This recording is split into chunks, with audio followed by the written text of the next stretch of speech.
גבירותיי ורבותיי, קבלו את המפגין מספר 1 בארץ, מארגן ההפגנות הנחשב ביותר בעולם.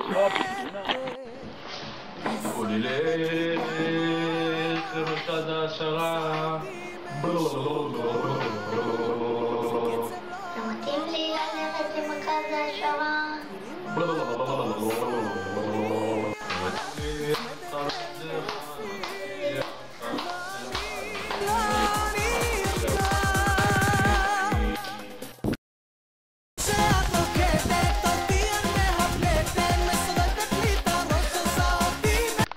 אנחנו עכשיו הולכים לראות את רועי מרציאנו הולך לבצע בעיטת משפרת.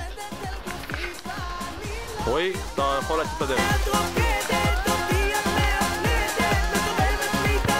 אנחנו עכשיו הולכים לראות את המשפרת שלמה של אבי גוטקינג.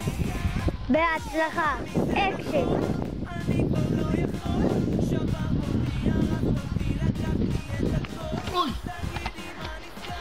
עכשיו במאוחר, משכת אותי, הפלת אותי, סיבבת אותי, שייקי. שוב פעם אנחנו ביום שחור לכדורגל ישראלי בפרט ולספורט הישראלי בפרט, בכלל. הלב נשבר, מתי נבחרת ישראל תעלה ותצליח ונעלה אותה על ראש שמחתנו. במקום להעלות אותה על ראש שמחתנו אנחנו מעלים תחתונים על הראש מרוב שכואב לנו ומר לנו. מספיק כבר, נבחרת, רוצים קצת לשמוח. לא יכול להירגע. שתיים. הולך לבוסתן. זה מתאים לי ללכת לבוסתן.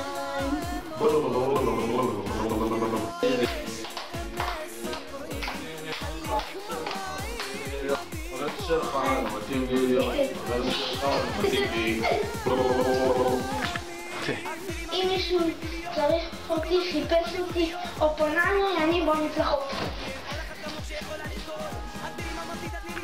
אם מישהו צריך אותי, חיפש אותי או פנה אליי,